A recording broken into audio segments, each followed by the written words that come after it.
What's up guys, it's JZ Gaming here with our first YouTube video. Today I'm going to be showing you how to limit coal despawn when going into an industrial smelter. You can use this for steel mills, drills, anything you want. Yeah, I've been using this little technique for a while now and it's proven useful. You can see I only have a few pieces of coal down there, not as near as many as you would have as if you did it with this, as if you built this without this design. So without any more further ado, let's get into it. Alright, so first things first, let's go over the materials that you'll need. Remember, you're hooking this up into an industrial smelter, a steel mill, anything like that. I'm not going to show you how to do that part.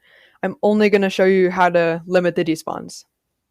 Alright, so what you're going to need, I would always recommend having a pickaxe in case you misclick or put something where you shouldn't. Some blocks, just in case you need to expand. Your coal totem, this is what's going to be fueling your industrial smelter. Some conveyors. You only need like two. A randomizer, and one randomizer, and one input-output chest. Alright, so you're going to start off with putting just one conveyor down in front of whatever. I'm doing right behind the iron totems because I'm having an industrial smelter. Then, you're going to want to put your randomizer down, just like that. Alright, and then you're going to want to put down your last conveyor here. And then you're going to want to put down, well actually we're not going to put down our coal totem yet. Then the next thing that you're going to want to do is you're going to want to grab your input-output chest and put it here. Alright, so you got to make sure that the lines, I'd recommend zooming in for this, are facing, like the little tiny arrow things, are facing away from your coal totem. Alright? Now this next step here is probably the most important step in the whole thing. You're going to want to make sure that the block right after your input-output chest is broken and then it's just void. So that when this input-output chest fills up, all the coal just gets dumped into the void. And guys, that's pretty much it. Before we put our coal totem in though, I'm going to explain how this whole thing works. So we're going to have our coal totem here. Alright, and it's going to be pushed into a randomizer. Now what this randomizer is going to do is it's going to send 50% of the coal towards our industrial smelter and 50% of it into our input-output chest. Now you're probably wondering, why would we want this? Why wouldn't we want all of the coal going into the industrial smelter? Now the reason for this is because when we have coal just sitting right in front of the industrial smelter, it's causing despawn. And you might be wondering, okay, what is despawn? Despawn happens when, I'm pretty sure there's 80 items in your world, or your island, alright? And when there's 80 items, say this iron right here, it's right here. By the way, there is a bug that some items, they'll get stuck on turn conveyors. I'm going to be posting a video in the future on how to fix that. When there's 80 items, things will start despawning. So take my radish farm over there, right where my cursor is.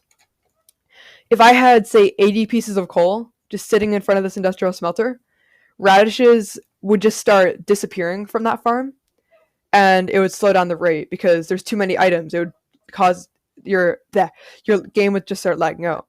No. Now, something really important. Do not put just a normal industrial chest behind this. You could, if you wanted to, put another input-output chest behind this, just so you could collect more coal. But just make sure you don't have another plain industrial chest, because then you're basically just replicating what happens when coal just gets stuck in front there. Alright, so let's get this farm up and running again.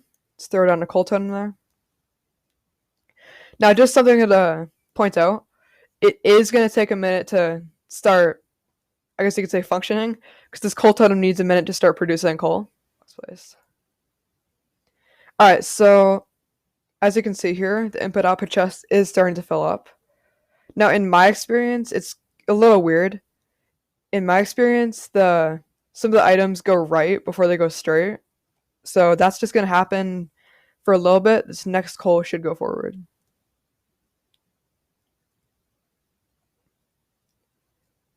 Yeah, so it is going to take a minute to get some coal to go into the smelter, but that's just going to happen.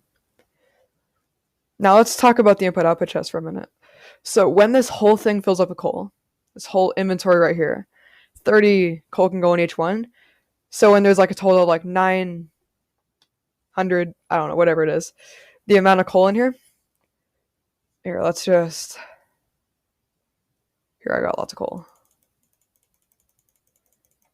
So when this happens, you can see, yeah, see, as you saw right there. Nice, we got coal going into the smelter now. Coal is actually going to start dumping into the void. That's exactly what we want. Don't start freaking out about it. That is what we want to happen. So then when we need coal, we can come back, grab it. So it's kind of a win-win situation.